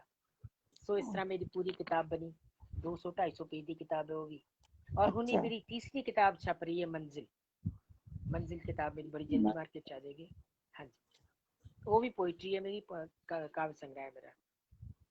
ਉਡੀਕ ਰਹਿ ਗਈ ਉਹਦੀ ਵੀ ਸਾਨੂੰ। जरूर जरूर मैं तो शेयर करांगी अभी। ਅੱਛਾ, ਤੁਸੀਂ ਬੈਂਕ ਮੈਨੇਜਰ ਰਹਿ ਚੁੱਕੇ ਹੋ, हाँ जी हाँ जी। ਇਸ ਕਿੱਤੇ ਦਾ ਤੁਹਾਨੂੰ ਤਜਰਬਾ ਵੀ ਬੜਾ ਹੈ, ਤੇ हाँ ਜਿਹੜੀ जी ਆਉਣ ਵਾਲੀ ਯੰਗ ਜਨਰੇਸ਼ਨ ਹੈ ਉਹਨੂੰ ਤੁਸੀਂ ਇਹਦੇ ਬਾਰੇ ਕੀ ਦੱਸੋਗੇ, ਜਿਹੜੇ ਇਹ ਕਿੱਤਾ ਅਪਣਾਉਣਾ ਚਾਹੁੰਦੇ ਨੇ। बैंक ਦਾ ਜਿਹੜਾ ਕੀਤਾ ਮੈਂ ਗਵਰਨਮੈਂਟ ਜੌਬ ਨਹੀਂ ਕਰਤੀ, ਅਸੀਂ ਇਹਨੂੰ ਸਿਕਿਉਰ ਜੌਬ ਤਾਂ ਕਹਿ ਸਕਦੇ ਹਾਂ। ਪਰ ਜੋ ਅੱਜ ਹਾਲਾਤ ਬੈਂਕਾਂ 'ਚ ਚੱਲ ਰਹੇ ਨੇ, ਫ੍ਰੀਲੀ ਮੈਂ ਕਹਾਂਗੀ ਕਿ ਬੈਂਕ ਦੇ ਵਿੱਚ ਬੜਾ ਸੋਚ ਕੇ ਜੁਆਇਨ ਕਰੋ। ਬੈਂਕ ਦੀ ਜੌਬ ਇੰਨੀ ਸੇਫ ਨਹੀਂ ਰਹੀ ਹੁਣ, ਕਿਉਂਕਿ ਮੈਂ ਇਹ ਟ੍ਰੈਂਡ ਦੇਖਿਆ ਬੈਂਕ 'ਚ ਬੜੇ ਅੱਛਾ ਕੰਮ ਕਰਨ ਵਾਲੇ ਲੋਕ ਸਿਰਫ ਇਸ ਕਰਕੇ ਮਾਰ ਖਾ ਗਏ, ਸਿਰਫ ਇਸ ਕਰਕੇ ਉਹਨਾਂ ਨੂੰ ਜਾਂਦੇ ਜਾਂਦੇ ਟਰਮੀਨੇਟ ਕਰ ਦਿੱਤਾ ਗਿਆ ਕਿਉਂਕਿ ਉਹ ਓਨੈਸਟ ਸੀ, ਕਿਉਂਕਿ ਉਹ ਈਮਾਨਦਾਰ ਸੀ। ਜੋ ਬਿਲਕੁਲ। ਹਾਲਾਤ ਚੱਲ ਰਹੇ ਹਨ ਮੈਨੂੰ ਨਹੀਂ ਪਤਾ ਇਹਦੇ ਪਿੱਛੇ ਕਿਸ ਦਾ ਹੱਥ ਹੈ, ਪਰ ਮੈਂ ਇਹ ਜ਼ਰੂਰ ਦੇਖਿਆ ਕਰਪਸ਼ਨ, डिस्ट्रक्शन और फ्रॉड्स। लोग बड़ी छाती ठोक के कहते मैं एने फ्रॉड करके आया बैंक च, सानू सुन के शर्म आ जाती सी। सो जो जो ट्रेंड चल रहा है, जब तक ਤਾਂ ਤੁਸੀਂ ਕਿਸੇ ਦੇ ਥੰਬ ਨੀਚੇ ਰਹਿ ਕੇ ਇਹ ਸਾਰੇ ਕੰਮ ਕਰੀ ਜਾਂਦੇ ਹੋ, ਤੁਸੀਂ ਇਹਨੂੰ ਸੇਫ ਸਮਝਦੇ ਹੋ, ਮੈਂ ਇਹਨੂੰ ਸੇਫ ਨਹੀਂ ਸਮਝਦੀ। ਮੈਂ ਆਪਣੀ ਜ਼ਮੀਰ ਵੇਚਣਾ, ਜ਼ਮੀਰ ਦਾ ਮਰਨਾ ਸਮਝਦੀ ਹਾਂ ਇਸ ਨੂੰ। ਇਸ ਕਰਕੇ ਮੈਂ ਤਾਂ ਇਹੀ ਕਹਾਂਗੀ ਕਿ ਜ਼ਿੰਦਗੀ ਜੀਓ ਖੁਦਦਾਰੀ ਨਾਲ, ਜਿੱਥੇ ਤੁਹਾਡਾ ਸਵਾਭਿਮਾਨ, ਤੁਹਾਡੀ ਜ਼ਮੀਰ ਜ਼ਿੰਦਾ ਰਹੇ। ਜੇ ਜ਼ਮੀਰ ਵੇਚ ਕੇ ਕੁਝ ਕਰਨਾ ਪਵੇ ਤਾਂ ਮੇਰਾ ਖਿਆਲ ਉਹ ਸੌਦਾ ਦੁਨੀਆ ਦਾ ਸਭ ਤੋਂ ਘਟੀਆ ਸੌਦਾ ਗਿਣਿਆ ਜਾਏਗਾ। ਚਾਹੇ ਉਹ ਨੌਕਰੀ ਹੋਵੇ, ਚਾਹੇ ਕੋਈ ਵੀ ਕੰਮ ਹੋਵੇ, ਤੁਹਾਨੂੰ ਉਹ ਛੱਡ ਦੇਣਾ ਚਾਹੀਦਾ ਹੈ। ਤੁਹਾਨੂੰ ਉਹ ਜੌਬ ਜੁਆਇਨ ਕਰਨੀ ਚਾਹੀਦੀ ਹੈ। ਇਸ ਨਾਲ ਤੁਸੀਂ ਗਾਣਾ ਗਾ ਕੇ ਆਪਣੀ ਪੇਟ ਭਰ ਸਕਦੇ ਹੋ ਤਾਂ ਉਹ ਜ਼ਿਆਦਾ ਅੱਛਾ ਹੈ, ਕਿਉਂਕਿ ਤੁਹਾਡੀ ਜ਼ਮੀਰ ਜ਼ਿੰਦਾ ਹੈ, ਤੁਹਾਡਾ ਸਵਾਭਿਮਾਨ ਜ਼ਿੰਦਾ ਉਹਦੇ 'ਚ। ਬਿਲਕੁਲ। ਔਰ ਸੋ ਮੈਂ ਇਹੀ ਸੰਦੇਸ਼ ਦਾਂਗੀ, ਬੈਂਕ ਦੀ ਜੌਬ ਬੜੀ ਟਫ ਹੋ ਰਹੀ ਹੈ ਆਉਣ ਵਾਲੇ ਟਾਈਮ 'ਚ, ਕਿਉਂਕਿ ਸਿਰਫ ਇਹ ਐਡਮਿਨਿਸਟ੍ਰੇਸ਼ਨ ਹੀ ਨਹੀਂ, ਕਿਤੇ ਨਾ ਕਿਤੇ ਕੋਈ ਨਾ ਕੋਈ ਐਦਾਂ ਦੀ ਵੀ ਸਾਡੀ, ਤੁਸੀਂ ਕਹਿ ਸਕਦੇ ਹੋ ਸਰਕਾਰਾਂ ਦਾ ਰੋਲ ਹੈ, ਜਾਂ ਮੈਂ ਨਹੀਂ ਜਾਣਦੀ ਕਿਹਦਾ ਰੋਲ ਹੈ। ਇੰਨੇ ਛਾਤੀ ਠੋਕ ਕੇ ਲੋਕ ਜੇ ਕਹਿਣ ਲੱਗ ਜਾਣ ਕਿ ਅਸੀਂ ਇੰਨੇ ਫਰਾਡ ਕਰਕੇ ਆਏ ਹਾਂ ਔਰ ਅਸੀਂ ਸਰਵਾਈਵ ਕਰ ਰਹੇ ਹਾਂ, ਤੇ ਇਹ ਦੇਸ਼ ਦੇ ਵਾਸਤੇ, ਆਉਣ ਵਾਲਾ ਦੇਸ਼ ਜਿਹੜਾ ਭਵਿੱਖ ਹੈ, ਮੈਨੂੰ ਬੜਾ ਅੰਧੇਰਾ ਨਜ਼ਰ ਆ ਰਿਹਾ, ਇਸ 'ਚ ਬੜਾ ਕਾਲਾ ਭਵਿੱਖ ਨਜ਼ਰ ਆ ਰਿਹਾ ਹਿੰਦੁਸਤਾਨ ਦਾ, ਜਿੱਥੇ ਇਸ ਤਰ੍ਹਾਂ ਦੀਆਂ ਪ੍ਰਵਿਰਤੀਆਂ ਵਾਲੇ ਲੋਕ ਜ਼ਿੰਦਾ ਨੇ। ਬਿਲਕੁਲ। ਤੇ ਤੁਸੀਂ ਜਿਹੜੇ ਨਵੇਂ ਆਉਣ ਵਾਲੇ ਉੱਭਰਦੇ ਲੇਖਕ ਨੇ, ਜਿਹੜੇ ਕਿ ਹਾਲੇ ਨਵਾਂ ਨਵਾਂ ਲਿਖਣਾ ਸਿੱਖ ਰਹੇ ਨੇ, ਉਹਨਾਂ ਬਾਰੇ ਕੀ ਸੁਨੇਹਾ ਦਿਓਗੇ ਔਰ ਪਾਠਕਾਂ ਨੂੰ ਕੀ ਕਹੋਗੇ ਉਹਨਾਂ ਬਾਰੇ? ਮੈਂ ਕਹਾਂਗੀ ਜਿਹੜਾ ਰਾਈਟਿੰਗ ਹੈ, ਲਿਖਣਾ ਹੈ, ਸਭ ਤੋਂ ਵਧੀਆ ਪ੍ਰੋਫੈਸ਼ਨ ਹੈ। ਮੈਨੂੰ ਬਚਪਨ 'ਚ ਇੱਕ ਵਾਰੀ ਕਿਸੇ ਨੇ ਕਿਹਾ ਸੀਗਾ ਦ ਏਮ ਆਫ ਯਰ ਲਾਈਫ। ਸਾਡੇ ਸਾਰੀਆਂ ਮੇਰੀਆਂ ਸਾਰੀਆਂ ਫਰੈਂਡਸ, ਸਾਰੇ ਕਲਾਸ ਵਾਲੇ ਜਿੰਨੇ ਬੱਚੇ ਸੀ, ਕਿਸੇ ਨੇ ਮੈਂ ਡਾਕਟਰ ਬਣਾਉਂਗਾ, ਕਿਸੇ ਨੇ ਕਿਹਾ ਮੈਂ ਇੰਜੀਨੀਅਰ ਬਣਾਉਂਗਾ, ਕਿਸੇ ਨੇ ਕੁਝ ਕਿਹਾ, ਕਿਸੇ ਨੇ ਕੁਝ। ਮੈਂ ਕਿਹਾ ਜੀ ਮੈਂ ਤਾਂ ਰਾਈਟਰ ਬਣਾਂਗਾ। ਮੈਂ ਉਦੋਂ ਹੀ ਲਿਖਿਆ ਸੀ ਕਿ ਮੈਂ ਰਾਈਟਰ ਬਣਾਂਗੀ। ਕਿਉਂ? ਤੁਹਾਡੇ ਕੋਲ ਕਲਮ ਹੈ, ਤੁਹਾਡੀ ਕਲਮ ਦੀ ਆਜ਼ਾਦੀ ਨੂੰ ਕੋਈ ਨਹੀਂ ਛੀਨ ਸਕਦਾ। ਬਿਲਕੁਲ। ਤੁਹਾਡੇ ਕੋਲ ਆਪਣੇ ਇੰਡੀਪੈਂਡੈਂਟ ਵਿਚਾਰ ਹੈ, ਤੁਸੀਂ ਲਿਖ ਸਕਦੇ ਹੋ, ਤੁਸੀਂ ਛਾਪ ਸਕਦੇ ਹੋ ਉਸ ਨੂੰ ਕੋਈ ਰੋਕ ਨਹੀਂ ਸਕਦਾ। ਔਰ ਬਾਕੀ ਪ੍ਰੋਫੈਸ਼ਨ 'ਚ ਤਾਂ ਇੰਨਾ ਅੱਛਾ ਪ੍ਰੋਫੈਸ਼ਨ ਹੈ, ਜਿਹੜਾ ਅੱਛਾ ਲਿਖਣ ਲੱਗ ਗਿਆ ਔਰ ਜਿਹਦੀ ਰਾਈਟਿੰਗ ਲੋਕੀ ਪਸੰਦ ਕਰਨ ਲੱਗੇ, ਉਹ ਤਾਂ ਇੰਨਾ ਪਪੂਲਰ ਹੋ ਜਾਂਦਾ ਹੈ। ਅਮ੍ਰਿਤਾ ਪ੍ਰੀਤਮ, ਬਟਾਲਵੀ, ਅੱਜ ਕੱਲ੍ਹ ਸਾਡੇ ਸੁਰਜੀਤ ਪਾਤਰ ਜੀ, ਗੁਰਚਰਨ ਕੋਚਰ ਜੀ, ਔਰ ਸਾਡੇ ਹਰਜੀਤ ਸਿੰਘ ਸੱਧਰ ਜੀ, ਸਾਡੇ ਡਾਕਟਰ GS ਆਨੰਦ ਜੀ, ਕਿੰਨਾ ਅੱਛਾ ਲਿਖ ਰਹੇ हैं, ਕਿੰਨਾ ਅੱਛਾ ਲਿਖ ਰਹੇ हैं। ਵਿਜੇਤਾ ਭਾਰਦਵਾਜ ਸਾਡੀ ਕਿੰਨਾ ਅੱਛਾ ਗਾਉਂਦੀ ਹੈ। ਇਹ ਇਸ ਤੋਂ ਵੱਡਾ ਪ੍ਰੋਫੈਸ਼ਨ ਹੋਰ ਕੀ ਹੋਊਗਾ? ਸਾਡੇ ਮਨ ਨੂੰ ਇੱਕ ਸੈਟਿਸਫੈਕਸ਼ਨ ਤਾਂ ਹੈ, ਸਾਡੀ ਮਨ ਦੀ ਇੱਕ ਸ਼ਾਂਤੀ ਤਾਂ ਬਣੀ ਹੋਈ ਹੈ। ਜੋ ਅਸੀਂ ਲਿਖ ਰਹੇ ਹਾਂ, ਅਸੀਂ ਆਪਣੀ ਕਲਮ ਦੇ ਥਰੂ ਜੋ ਸਾਨੂੰ ਮਹਿਸੂਸ ਹੁੰਦਾ ਅਸੀਂ ਲਿਖ ਰਹੇ ਹਾਂ। ਔਰ ਮੈਂ ਤਾਂ ਕਹਾਂਗੀ ਲਿਖਣਾ ਚਾਹੀਦਾ, ਜ਼ਰੂਰ ਲਿਖਣਾ ਚਾਹੀਦਾ। ਇਹਦੇ ਦੋ ਫਾਇਦੇ ਨੇ। ਇੱਕ ਤਾਂ ਤੁਸੀਂ ਆਪਣੇ ਵਿਚਾਰ ਬਿਆਨ ਕਰਦੇ ਹੋ, ਦੂਸਰਾ ਤੁਹਾਡੇ ਮਨ ਦਾ ਸਟ੍ਰੈਸ, ਕੋਈ ਚੀਜ਼ ਤੁਹਾਡੇ ਅੰਦਰ ਸਟ੍ਰੈਸ ਕਰਦੀ ਹੈ, ਉਹ ਬਾਹਰ ਆ ਜਾਂਦੀ ਹੈ। ਇੱਕ ਇਹ ਥੈਰੇਪੀ ਵੀ ਹੈ ਸਾਈਕੋਲੋਜੀਕਲ, ਜਿਸ ਨਾਲ ਤੁਸੀਂ ਬਿਮਾਰੀਆਂ ਤੋਂ ਬਚੇ ਰਹਿੰਦੇ ਹੋ। ਕੋਈ ਚੀਜ਼ ਤੁਹਾਡੇ ਇਫੈਕਟ ਨਹੀਂ ਕਰੇਗੀ, ਕਿਉਂਕਿ ਤੁਹਾਡੇ ਹੱਥ 'ਚ ਕਲਮ ਹੈ। ਤੁਸੀਂ ਲਿਖਦੇ ਹੋ ਕਿ ਤੁਹਾਡੇ ਵਿਚਾਰ ਨਿਕਲ ਗਏ ਮਨ 'ਚੋਂ, ਕਦੇ ਵੀ ਬੈਠ ਕੇ ਉਹਨੂੰ ਪੜ੍ਹ ਸਕਦੇ ਹੋ ਤੁਸੀਂ ਦੁਬਾਰਾ। ਮੈਂ ਤਾਂ ਕਹਾਂਗੀ ਲਿਖਣਾ ਚਾਹੀਦਾ, ਹਰ ਇੱਕ ਨੂੰ ਲਿਖਣਾ ਚਾਹੀਦਾ। ਬਹੁਤ ਵਧੀਆ ਵਿਚਾਰ ਨੇ ਤੁਹਾਡੇ। ਅੱਛਾ, ਇਹਦੇ ਤੋਂ ਇਲਾਵਾ ਤੁਹਾਡੇ ਕੀ ਸ਼ੌਕ ਨੇ? ਮੈਨੂੰ ਘਰ ਸਜਾਣਾ ਬੜਾ ਅੱਛਾ ਲੱਗਦਾ ਹੈ, ਬਚਪਨ ਤੋਂ। ਤੁਹਾਡੀ ਸਾਡਾ ਘਰ, ਸਜਾਵਟ ਬੈਕਗ੍ਰਾਉਂਡ ਤੇ ਦੱਸ ਰਹੇ। ਮੈਨੂੰ ਤਾਂ ਘਰ ਦੀ ਮਤਲਬ ਨਾ ਡੈਕੋਰੇਸ਼ਨ ਔਰ ਇੰਟੀਰੀਅਰ ਡੈਕੋਰੇਸ਼ਨ, ਹੁਣ ਵੀ ਮੈਂ ਬਲਕਿ ਇੱਕ ਮਿਸਤਰੀ ਸੋਚ ਰਹੀ ਸੀ ਕੋਈ ਮਿਲੇ ਮੈਨੂੰ, ਥੋੜੀਆਂ ਚੇਂਜਿਸ ਕਰੀਏ ਘਰ ਦੀਆਂ। ਸਭ ਤੋਂ ਪਹਿਲਾ ਸ਼ੌਕ ਮੇਰਾ ਇੰਟੀਰੀਅਰ ਡੈਕੋਰੇਸ਼ਨ ਹੈ। ਦੂਸਰਾ ਮੇਰਾ ਸ਼ੌਕ ਹੈਗਾ ਅਲੱਗ-ਅਲੱਗ ਖਾਣੇ ਬਣਾਉਣੇ, ਵਧੀਆ ਵਧੀਆ ਖਾਣੇ, ਲੇਟੈਸਟ ਜਿਹੜੀ ਚੀਜ਼ ਹੈ ਉਹ ਮੈਨੂੰ ਯਾਦ ਹੈ ਅੱਜ ਵੀ। ਮੇਰੇ ਚਾਚਾ ਜੀ ਨੇ ਜਦੋਂ ਮੈਨੂੰ ਸ਼ਾਦੀ 'ਚ ਡੋਲੀ ਪਾਉਂਦੇ ਹੁੰਦੇ ਨਾ ਕੁੜੀਆਂ ਨੂੰ, ਮੇਰੇ ਕੰਨ 'ਚ ਕਿਹਾ ਸੀ ਉਹਨਾਂ ਨੇ, ਕਹਿੰਦੇ ਮੈਨੂੰ ਪਤਾ ਤੇਰੇ ਸਹੁਰੇ ਬਹੁਤ ਚੰਗੇ ਤੈਨੂੰ ਮਿਲ ਗਏ, ਤੈਨੂੰ ਸਭ ਕੁਛ ਮਿਲ ਜਾਏਗਾ ਉੱਥੇ, ਪਰ ਇੱਕ ਗੱਲ ਮੈਂ ਤੈਨੂੰ ਦੱਸਦਾ, ਕਹਿੰਦੇ ਰੋਟੀ ਆਪਣੇ ਹੱਥ ਤੋਂ ਜਾਣ ਨਾ ਦੇ, ਖਾਣਾ ਖੁਦ ਬਣਾਈ। ਬਾਕੀ ਸਾਰੇ ਕੰਮ ਕਹਿੰਦੇ ਸਰਵੈਂਟ ਤੋਂ ਕਰਾ ਲਈ, ਪਰ ਖਾਣਾ ਖੁਦ ਬਣਾਈ। ਮੈਨੂੰ ਬੜੀ ਅੱਛੀ ਲੱਗੀ ਸੀ ਉਹਨਾਂ ਦੀ ਗੱਲ, ਅੱਜ ਵੀ ਮੈਂ ਯਾਦ ਕਰਦੀ ਹਾਂ। ਲਾਈਫ 'ਚ ਬੱਚੇ ਮੇਰੇ ਕੋਲ ਆਏ ਹੋਏ ਹੈ, ਸਰਵੈਂਟ ਹੈ ਮੇਰੇ ਕੋਲ, ਪਰ ਖਾਣਾ ਮੈਂ ਅੱਜ ਵੀ ਆਪ ਬਣਾਉਂਦੀ ਹਾਂ। ਜਿਹੋ ਜਿਹਾ ਵੀ ਬੱਚੇ ਕਹਿੰਦੇ ਇਹੋ ਜਿਹਾ ਬਣਾ ਦਿੰਦੀ ਹਾਂ, ਔਰ ਬੱਚੇ ਵੀ ਖੁਸ਼ ਰਹਿੰਦੇ, ਮੇਰਾ ਵੀ ਬਹੁਤ ਅੱਛਾ ਟਾਈਮ ਪਾਸ ਹੋ ਜਾਂਦਾ ਹੈ। ਦੂਸਰਾ ਸ਼ੌਕ ਮੇਰਾ ਖਾਣਾ ਬਣਾਉਣਾ ਹੈ। ਤੀਸਰਾ ਸ਼ੌਕ ਮੇਰਾ ਗਾਣਾ, ਮੈਂ ਗਾਉਂਦੀ ਜ਼ਰੂਰ ਹਾਂ, ਰੋਜ਼ ਇੱਕ ਗਾਣਾ ਗਾਉਂਦੀ ਹਾਂ। ਔਰ ਉਹ ਗਾਣਾ ਮੈਂ ਗੀਤ ਹੋ ਜਾਏ ਐਕਚੁਅਲੀ ਉਹਦੇ ਨਾਲ ਹੁਣ ਸੁਰ ਪੂਰੇ ਨਾ, ਮੈਨੂੰ ਉਹਦਾ ਨਿਕਾਲਣਾ ਪੈਣਾ, ਇਹ ਚੋਂ ਆਪਾਂ ਨਿਕਲ ਨਹੀਂ ਸਕਦੇ, ਉਹਦਾ ਕੈਰੋਕੇ ਨਿਕਾਲਣਾ ਪੈਂਦਾ। ਚਲੋ ਮੈਂ ਤੁਹਾਨੂੰ 4 ਲਾਈਨਾਂ ਵੈਸੇ ਸੁਣਾ ਦਿੰਦੀ ਹਾਂ, ਹੈ ਨਾ। ਮੇਰੀ ਆਵਾਜ਼ ਬਹੁਤੀ ਵਧੀਆ ਹੈ ਨਹੀਂ ਗਾਣ ਵਾਲੀ, ਕੋਈ ਗੱਲ ਨਹੀਂ, ਤੁਸੀਂ ਸ਼ੌਕ ਸੁਣਾਓ। ਪੂਰਾ ਕਰ ਲਈਦਾ ਹੈ।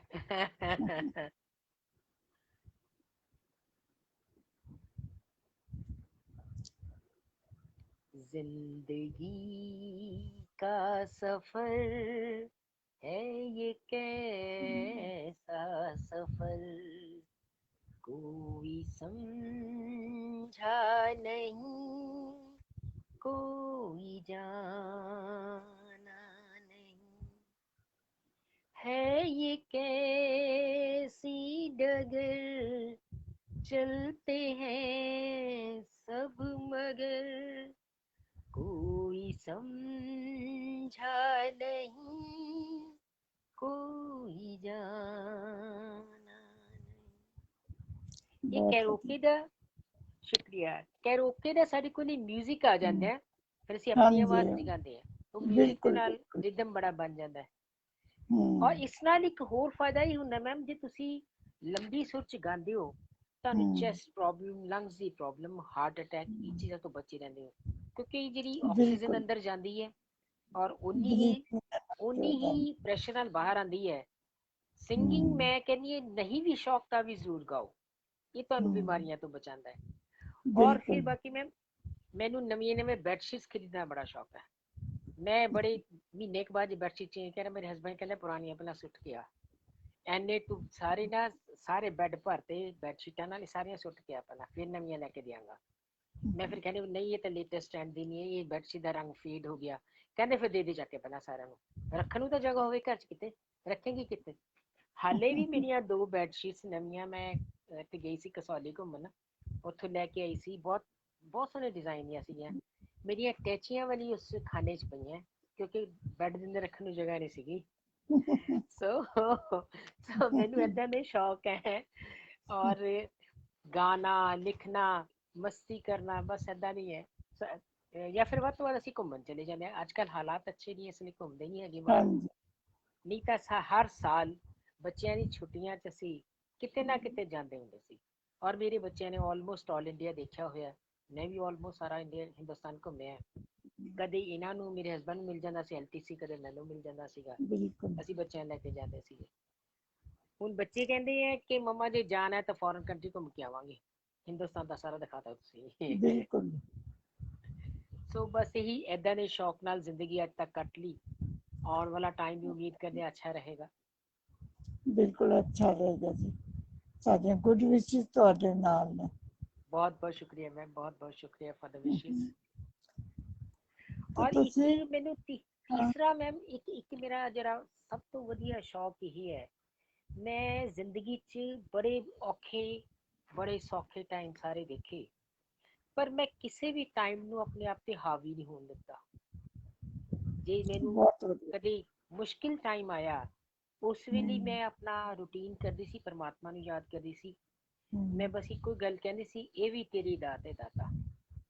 ਜੇ ਅੱਛਾ ਬਿਲਕੁਲ ਟਾਈਮ ਆਇਆ ਤਾਂ ਉਸ ਨੂੰ ਵੀ ਕਹਿੰਦੀ ਸੀ, ਜੋ ਤੂੰ ਰਾਖ ਤਵੇ ਹੀ ਰਹਿਣਾ, ਜੋ ਤੂੰ ਕਹੋ ਸੋਈ ਮੋਹਿ ਕਰਨਾ, ਜਹਾਂ ਪੇ ਖਿਆ ਤਹਾਂ ਤੁਮ ਬਸਨਾ, ਨਿਰਭਉ ਨਾਮ ਜਪੋ ਤੇਰਾ ਰਸਨਾ। ਜਿੱਥੇ ਰੱਖਿਆ ਬਹੁਤ ਜਿਵੇਂ ਵਧੀਆ। ਰੱਖਿਆ, ਤੇਰੀ ਰਜ਼ਾ ਚ ਰਾਜੀ ਆਂ। ਕੋਈ ਮੇਰੇ ਲਈ ਮੈਨੂੰ ਗਮ ਗਿਰਾ ਨਹੀਂ ਸਕਿਆ, ਕੋਈ ਖੁਸ਼ੀ ਮੈਨੂੰ ਦੁਨੀਆ ਤੋਂ ਉੱਪਰ ਨਹੀਂ ਲੈ ਜਾ ਸਕੀ, ਕਿਉਂਕਿ ਕਦੇ ਮੈਂ ਇਨਸਾਨੀਅਤ ਦਾ ਪੱਲਾ ਨਹੀਂ ਛੱਡਿਆ। ਉਹ ਬੜਾ ਅੱਛਾ, ਮੈਂ ਇੱਕ ਸ਼ੇਅਰ ਲਿਖਿਆ ਸੀਗਾ, न हिंदू न मुस्लिम न सिख ईसाई, इंसानियत ही बस मेरे हिस्से में आई, उसी को निभाने की कोशिश में हूँ, इंसान बचाने की कोशिश में हूँ। जिथे मैनू ਵੈਰੀ नजर को ਨਾਈਸ। बंदा लगता है, जिन्नी ਬਹੁਤ मेरी ਵਧੀਆ। कैपेसिटी है, जो मैं कर सकती हूँ। Thank you. मेरी ये कोशिश होती है, ਬਹੁਤ असी ਵਧੀਆ। We are all human beings, हर एक के अंदर एक ਬਿਲਕੁਲ परमात्मा की जोत जलदी है। उस परमात्मा ने हर एक नू एक शरीर दिता है रहन वास्ते। जे वो शरीर कोई गलत काम कर रहे, सानू शरीर नू गाइड करना चाहिए कि ये काम गलत नहीं। आत्मा एक है साडे च, वो आत्मा जागृत है, वो जानती है कि सही काम की है, गलत काम की है। सो मैं उस परमात्मा नू जरूर याद करदी हाँ, सारे दिन चाहे मैं 10 मिनट याद करा, जरूर उसका शुकराना अजर करदी हाँ, जिथे भी रखिया जिमें भी रखिया, शुक्र है परमात्मा। और इसके पिछे जिवें तू रखिया है, शायद कोई होर कारण होएगा, यू नो बेटर। परमात्मा ज्यादा अच्छा जानता है। मैं इस गल का कोई गिला नहीं करती। मैं बहुत औखे टाइम कड्डे, और अपने फादर नाल असीं बड़े औखे सौखे टाइम भी कड्डे, पर साडी सांझ सी, तद भी असीं बड़े खुश सी। इन-लॉज दे घर आए, बड़ियां जिम्मेदारियां सी चकीयां, पर उत्थे भी बड़ी खुश रही। मेरे मदर जिन्ना मैनू प्यार करदे हैं, जिन्ना मेरे ते भरोसा करदे हैं, शायद ही किसी ते करदे हैं। अज भी जो कुछ ਕਿੰਨੀ देना है ਚੰਗੀ रखना ਗੱਲ है, ਹੈ। जो देना है ਇਹ रखना है ਸੰਸਕਾਰਾਂ चलना है, ਦਾ ਹੈ ਨਾ ਸਾਰਾ, ਜੋ हाँ ਪੇਰੈਂਟਸ ਵੱਲੋਂ ਸੰਸਕਾਰ हाँ ਮਿਲੇ ਨੇ, ਉਹਦਾ बिल्कुल ਤੁਹਾਨੂੰ ਫਲ ਮਿਲਿਆ। बिल्कुल। और मैम ਸਾਡੇ ਤਾਂ ਸੰਸਕਾਰ ਮੇਰੀ ਮਦਰ ਨੇ ਹੀ ਦਿੱਤੇ ਸੀਗੇ। ਸਾਡੇ ਦਾਦਾ ਜੀ ਕਦੇ, ਵੈਸੇ ਤਾਂ ਬੜਾ ਘੱਟ ਟਾਈਮ ਹੁੰਦਾ ਸਾਨੂੰ ਕਦੇ ਸਾਡੇ ਕੋਲ ਆਉਣ ਦਾ, ਜਦੋਂ ਰਿਟਾਇਰਮੈਂਟ ਤੋਂ ਬਾਅਦ ਉਹਨਾਂ ਨੇ ਕਦੇ ਸੋਚਿਆ ਮੈਂ ਆਪਣੇ ਬੇਟੇ ਘਰ ਦੇਖ ਕੇ ਆਵਾਂ, ਤੇ ਉਹ ਆਏ ਸਾਡੇ ਕੋਲੇ 6 ਮਹੀਨੇ ਰਹੇ ਵੀ ਸਾਡੇ ਕੋਲੇ। ਤਾਂ ਮੇਰੇ ਮਦਰ ਕੋਲ ਇੱਕ ਸੰਸਕਾਰ ਬੜਾ ਵਧੀਆ ਸੀਗਾ ਕਿ ਉਹਨਾਂ ਨੇ ਖਾਣਾ ਬਣਾਉਣਾ ਹੈ। ਸਵੈਟਰ ਬਣਾਉਂਦੇ ਸੀ ਸਰਦੀ 'ਚ, ਸਭ ਤੋਂ ਪਹਿਲਾਂ ਦਾਦਾ ਜੀ ਨੇ ਸਵੈਟਰ ਬਣਾਉਣਾ ਹੈ, ਫਿਰ 2 ਅੱਛਾ। ਸਵੈਟਰ ਉਹਨਾਂ ਬਣਾ ਕੇ ਆਪਣੇ ਹੱਥ ਨਾਲ ਬਣਾ ਕੇ ਦਿੱਤੇ ਉਹਨਾਂ ਨੂੰ, ਤੁਸੀਂ ਇਹ ਬਣੇ ਹੋਏ ਪਾਓ, ਇਹ 'ਚ ਨਿੱਘੇ ਬਹੁਤ ਹੁੰਦੇ ਆ, ਪਿਓਰ ਵੂਲ ਦੇ ਲੈ ਕੇ। ਜੇ ਖਾਣਾ ਘਰ 'ਚ ਬਣਦਾ ਸੀ, ਸਭ ਤੋਂ ਪਹਿਲਾਂ ਸਾਡੀ ਡਿਊਟੀ ਹੁੰਦੀ ਸੀ ਦਾਦਾ ਜੀ ਦੇ ਹੱਥ ਧੋਣੇ, ਪਹਿਲਾਂ ਮੰਜੇ ਤੇ ਬੈਠਿਆਂ ਨੇ ਖਾਣਾ ਉਹਨਾਂ ਨੂੰ ਦੇ ਕੇ ਆਣਾ, ਪਾਣੀ ਉੱਥੇ ਦੇ ਕੇ ਆਣਾ, ਬਰਤਨ में ਚੱਕ ਕੇ ਲੈ ਕੇ ਆਣਾ, ਫਿਰ ਦੁਬਾਰਾ ਹੱਥ ਧੋ ਕੇ ਆਣੇ, ਫਿਰ ਪਰਿਵਾਰ ਬਾਕੀ ਖਾਣਾ ਖਾਣਾ। ਵੱਡੇ ਬਜ਼ੁਰਗਾਂ ਨੂੰ ਦਿੱਤਾ ਹਾਂਜੀ, ਜਾਂਦਾ ਸੀ ਖਾਣਾ। ਸਾਡਾ ਇਹੀ ਸੀ ਸਿਸਟਮ। ਇਹੀ ਸਿਸਟਮ ਮੈਂ ਆਪਣੇ ਇਨ-ਲॉ 'ਚ ਰੱਖਿਆ। ਮੈਂ ਜਦੋਂ ਖਾਣਾ ਬਣਾਉਣਾ, ਮੇਰੇ ਫਾਦਰ ਇਨ-ਲॉ ਸਾਹਿਬ ਜਦੋਂ ਆਉਂਦੇ ਸੀਗੇ, ਉਹਨਾਂ ਨੂੰ ਸਭ ਤੋਂ ਪਹਿਲਾਂ ਖਾਣਾ ਉਹਨਾਂ ਨੂੰ ਖਵਾਉਣਾ, ਮਦਰ ਇਨ-ਲॉ ਨੂੰ ਖਾਣਾ ਖਵਾ ਦੇਣਾ, फिर ਅਸੀਂ ਬੱਚਾ ਪਾर्टी सारे शुरू होने, मेरी ननाना, मेरे देवर, मेरे हस्बैंड, ਅਸੀਂ सारे रौला गौला करके पूरा हल्ला गुल्ला करके खाना खाते। ਉਹਨਾਂ ਬਜ਼ੁਰਗਾਂ ਨੇ ਸਭ ਤੋਂ ਪਹਿਲਾਂ ਖਾਣਾ ਖਾਣਾ। ਔਰ ਇਸੇ ਕਰਕੇ ਸ਼ਾਇਦ ਉਹ ਅੱਜ ਵੀ ਬਹੁਤ ਪਿਆਰ ਕਰਦੇ ਸੀ, ਮੇਰੇ ਫਾਦਰ ਨਾਲ ਬਹੁਤ ਭਰੋਸਾ ਕਰਦੇ ਸੀ, ਮੇਰੇ ਮਦਰ ਨਾਲ ਬਹੁਤ ਪਿਆਰ ਕਰਦੇ ਆ। ਅੱਜ ਵੀ ਜੇ ਕਦੇ ਦਿੱਕਤ ਆਉਂਦੀ ਹੈ ਉਹਨੇ ਸਭ ਤੋਂ ਪਹਿਲਾਂ ਫੋਨ ਮੈਨੂੰ ਕਰਨਾ, ਆਪਣੇ ਬੇਟੇ ਨੂੰ ਨਹੀਂ ਫੋਨ ਕਰਦੇ। ਉਹ ਮੈਨੂੰ ਹੀ ਕਹਿੰਦੇ ਆ, ਆਸ਼ਾ ਇਹ ਪ੍ਰੋਬਲਮ ਆਈ ਆ, ਦੱਸ ਕਿਵੇਂ ਕਰਨਾ ਇਹਦਾ। ਔਰ ਮੈਨੂੰ ਉਹ ਜਦੋਂ ਮੈਨੂੰ ਫੋਨ, ਮੇਰੇ ਇਸੇ ਗੱਲ ਦਾ ਬੜਾ ਫਖਰ ਹੈ ਕਿ ਵੀ ਤੇ ਇੰਨਾ ਭਰੋਸਾ ਕਰਦੇ ਆ। ਸੋ ਇਸੇ ਵਿਸ਼ਵਾਸ ਨਾਲ, ਇਸੇ ਹੀ ਮੈਂ ਚਲਦੀ ਹਾਂ ਕਿ ਅਸੀਂ ਇਨਸਾਨੀਅਤ ਦੇ ਨਾਤੇ ਇਨਸਾਨੀਅਤ ਨੂੰ ਕਦਰ ਦਈਏ ਤਾਂ ਜ਼ਿੰਦਗੀ ਦੇ ਕਿਸੇ ਵੀ ਤੁਸੀਂ ਮੋੜ ਦੇ ਉੱਤੇ ਹਾਰਦੇ ਨਹੀਂ, ਤੁਸੀਂ ਗਿਰਦੇ ਨਹੀਂ, ਤੁਹਾਡਾ ਰਿਸਪੈਕਟ ਬਣੀ ਰਹਿੰਦੀ ਹੈ ਹਰ ਜਗ੍ਹਾ ਤੇ। ਔਰ ਦੂਸਰੀ ਗੱਲ ਮੈਂ ਕਹਾਂਗੀ, ਈਮਾਨਦਾਰੀ ਔਰ ਮਿਹਨਤ, ਕੰਮ ਕਰਨ ਦੀ ਆਦਤ ਹੋਣੀ ਚਾਹੀਦੀ ਹੈ। ਔਰ ਤੁਹਾਡੇ ਕਰਮਾਂ 'ਚ ਈਮਾਨਦਾਰੀ ਬਹੁਤ ਜ਼ਰੂਰੀ ਚੀਜ਼ ਹੈ। ਜੇ ਤੁਸੀਂ ਕਿਤੇ ਇੱਕ ਪੈਸੇ ਦੀ ਬੇਈਮਾਨੀ ਕਰਦੇ ਹੋ, ਰਾਤ ਨੂੰ ਤੁਹਾਡੀ ਨੀਂਦ ਖਰਾਬ ਹੋ ਜਾਏਗੀ, ਉਸ ਪਿੱਛੇ ਤੁਹਾਨੂੰ ਨੀਂਦ ਨਹੀਂ ਆਏਗੀ। ਔਰ ਜਿੰਨੀ ਵੀ ਇੱਕ ਗੱਲ ਮੈਂ ਹੋਰ ਦੇਖੀ ਹੈ, ਈਮਾਨਦਾਰੀ ਦੇ ਪੈਸੇ 'ਚ ਇੰਨੀ ਜ਼ਿਆਦਾ ਬਰਕਤ ਹੈ ਮੈਮ, ਪਰਮਾਤਮਾ ਪਤਾ ਨਹੀਂ ਕਿੱਥੇ ਤੁਹਾਡੇ ਪੱਲੇ ਪੂਰ ਕਰ ਦਿੰਦਾ, ਸਮਝ ਹੀ ਨਹੀਂ ਆਉਂਦੀ ਕਿਵੇਂ ਸਾਰੇ ਕੰਮ ਹੋ ਗਏ। ਤੁਸੀਂ ਸੋਚ ਕੇ ਹੈਰਾਨ ਹੋ ਜਾਓਗੇ। ਮੈਂ ਉਸ ਪਰਵਰਦੀਗਾਰ ਦੀ ਬੜੀ ਸ਼ੁਕਰਗੁਜ਼ਾਰ ਹਾਂ ਕਿ ਉਹਨੇ ਕਦੇ ਵੀ ਮੈਨੂੰ ਇਹ ਮਹਿਸੂਸ ਨਹੀਂ ਹੋਣ ਦਿੱਤਾ ਕਿਸੇ ਚੀਜ਼ ਦੀ ਕੋਈ ਕਮੀ ਹੈ। ਪਤਾ ਨਹੀਂ ਕਿਸ ਤਰ੍ਹਾਂ ਆਪਣੇ ਆਪ ਹੀ ਜਿਵੇਂ ਰੱਬ ਵਿੱਚ ਆ ਕੇ ਖੜ ਜਾਂਦਾ ਹੈ। ਕੋਈ ਕੰਮ ਹੋਇਆ ਤਾਂ ਆਪਣੇ ਆਪ ਪੂਰਾ ਹੋ ਜਾਣਾ ਹੈ, ਕੋਈ ਜ਼ਿੰਮੇਦਾਰੀ ਹੈ ਤਾਂ ਮੈਂ ਪੂਰੀ ਕਰ ਲੈਣੀ ਹੈ। ਬੜੀ ਉਸਦੀ ਕਿਰਪਾ ਹੈ, ਬੜੀ ਉਸਦੀ ਮਿਹਰ ਹੈ। ਔਰ ਇਹ ਮੈਂ ਸਭ ਨੂੰ ਕਹਾਂਗੀ ਕਿ ਪਰਮਾਤਮਾ ਵਾਸਤੇ 10 ਮਿੰਟ, ਅੱਧਾ ਘੰਟਾ, ਜਿੰਨਾ ਟਾਈਮ ਕੱਢ ਸਕਦੇ ਹੋ, ਇਕਾਂਤ 'ਚ ਬੈਠ ਕੇ ਉਸ ਨੂੰ ਯਾਦ ਕਰੋ, ਉਹਦਾ ਸ਼ੁਕਰਾਨਾ ਕਰੋ ਕਿ ਸ਼ੁਕਰ ਹੈ ਪਰਮਾਤਮਾ, ਜੋ ਵੀ ਦਿੱਤਾ ਮੈਂ ਤੇਰਾ ਸ਼ੁਕਰਗੁਜ਼ਾਰ ਹਾਂ। ਔਰ ਆਪਣੇ ਚਰਨਾਂ 'ਚ ਰੱਖੀ, ਆਪਣਾ ਆਸ਼ੀਰਵਾਦ ਬਣਾ ਕੇ ਰੱਖੀ, ਬਹੁਤ ਵੱਡੀ ਚੀਜ਼ ਹੈ। ਔਰ ਤੁਹਾਨੂੰ ਜ਼ਿੰਦਗੀ ਦੇ ਸਾਰੇ ਸੁੱਖ ਉਸੇ 'ਚ ਹੀ ਹੈ। ਜਾਂਦੇ ਜਾਂਦੇ ਇੱਕ ਦੋ ਨਜ਼ਮਾਂ ਸੁਣਾ ਜਾਓ ਆਪਣੀਆਂ। जरूर। एक मैं लिखी अपनी खुद से गुफ्तगू, मेरी किताब का शीर्षक भी है। अच्छा। मेरी किताब का शीर्षक भी खुद से गुफ्तगू है। और एक कुछ चीज़ां जो मैं खुद महसूस कीतियां जिंदगी च, मैं उन्होंने अपनी किताब च लिखिया। अच्छा जी, मैं तुहानू दस्सिया सी ਜਿਹੜੀਆਂ मैं कहानियां मैं लिखियां वो बाद च सच होईयां। एक कवितावां उन्हें जो पहला सच होईयां बाद च लिखियां। खुद से गुफ्तगू हुई जब खुद से, भूल गई सब रिश्ते जो फानी थे। गुफ्तगू हुई जब खुद से, भूल गई मैं सब रिश्ते जो फानी थे। इस फानी जिंदगानी में मैं उलझा रहा ताउमर, इस फानी जिंदगानी में मैं उलझा रहा ताउमर। वो गुफ्तगू में कहीं नहीं आया नजर, वो गुफ्तगू में कहीं नहीं आया नजर। बस सब रोशन था हर तरफ, ना कोई रिश्ता था न था कोई घर। बस सब रोशन था हर तरफ, न कोई रिश्ता था न था कोई घर। हर एक में देखा बस अपना ही अक्स, हर एक में देखा बस अपना ही अक्स। ये कैसी दास्तां थी जो न काबिले बयां थी, ये कैसी दास्तां थी जो न काबिले बयां थी। कहूँ तो क्या ये कैसा एहसास था, कुछ भी ना होते हुए सब कुछ मेरे पास था। कहूँ तो क्या ये कैसा एहसास था, कुछ भी ना होते हुए सब कुछ मेरे पास था। कुछ पल के वो एहसास जिंदगी की दास्तां बने, कुछ पल के वो एहसास जिंदगी की दास्तां बने। जहां भी मुश्किल आई अब मेरे साथ खड़े। अब तो खुशी और गम सब एक ही है, अब तो खुशी और गम सब एक ही हैं, क्योंकि गुफ्तगू के चर्चे मेरे साथ अनेक हैं। गुफ्तगू के चर्चे मेरे साथ अनेक। बहुत जबरदस्त। क्या ਤੇ अपनी ਤੁਸੀਂ ਹੁਣ तलाश।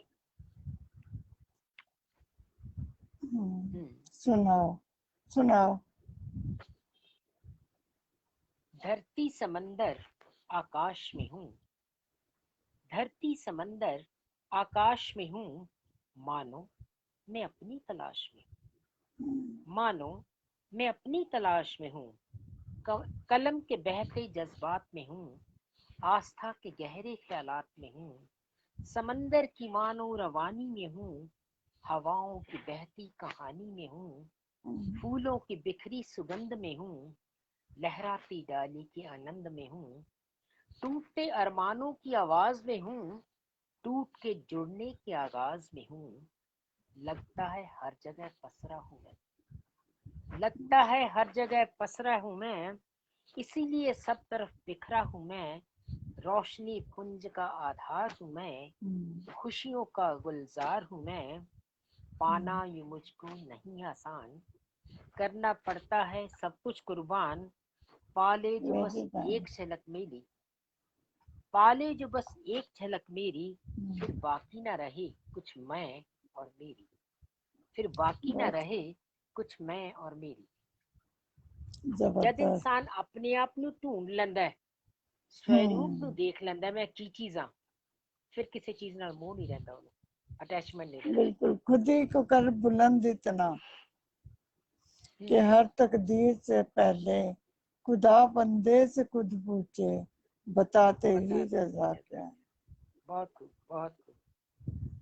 धन्यवाद। कहते जो सफर इख्तियार करते हैं वही मंजिलों को पार करते हैं, बस चलने का हौसला रखिए, ऐसी राहियों का तो मंजिलें भी इंतजार करती। बिल्कुल। सो मेहनत करते रहो, अपनी मंजिल तक पहुंचन कर्मठ रहो, कभी किसी मुसीबत तो ना डरो, मुसीबत का मुकाबला करो, और उस मुसीबत में समझो कि तू मेरी जिंदगी च कोई नया सबक देन आई है, तेरा भी स्वागत है, कोई गल नहीं। बिल्कुल।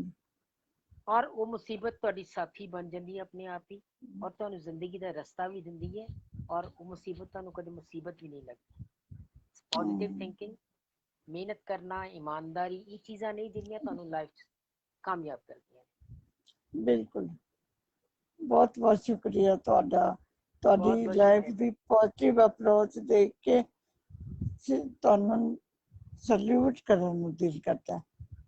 ਸੋ ਨਾਈਸ ਹੋ ਜੀ। ਮੈਂ ਤਾਂ ਤੁਹਾਡੇ ਆਸ਼ੀਰਵਾਦ ਨਾਲ, ਮੈਨੂੰ ਲੱਗਦਾ ਤੁਹਾਡੀ ਆਸ਼ੀਰਵਾਦ ਦੀ ਮੈਨੂੰ ਬਹੁਤ ਜ਼ਰੂਰਤ ਹੈ, ਉਹੀ ਬਹੁਤ ਹੈ। ਸੈਲੂਟ ਤਾਂ ਮੈਂ ਕਰਾਂਗੀ। ਤੁਸੀਂ ਇਸ ਉਮਰ 'ਚ ਇੰਨੀ ਇੰਟਰਵਿਊ ਅੱਛੀਆਂ ਕੰਡਕਟ ਕਰ ਰਹੇ ਹੋ, ਇੰਨਾ ਵਧੀਆ ਕੰਮ ਕਰ ਰਹੇ ਹੋ, ਔਰ ਕਿੰਨੀ ਅੱਛੀ ਇਨਵੋਲਵਮੈਂਟ ਤੁਸੀਂ ਰੱਖੀ ਹੋਈ ਹੈ ਆਪਣੇ ਵਾਸਤੇ। ਆਈ ਸੈਲੂਟ ਯੂ। ਮੈਂ ਤਾਂ ਤੁਹਾਨੂੰ ਸਲਾਮ ਕਰਦੀ ਹਾਂ, ਔਰ ਤੁਹਾਡੀਆਂ ਬਲੈਸਿੰਗਸ ਮੈਂ ਸਦਾ ਲੈਂਦੀ ਰਹਾਂਗੀ। ਬਹੁਤ ਬਹੁਤ ਸ਼ੁਕਰੀਆ, ਬਹੁਤ ਬਹੁਤ ਸ਼ੁਕਰੀਆ। ਧੰਨਵਾਦ। ਮੈਨੂੰ ਲਾਈਵ ਲਈ ਬੁਲਾਉਣ ਲਈ।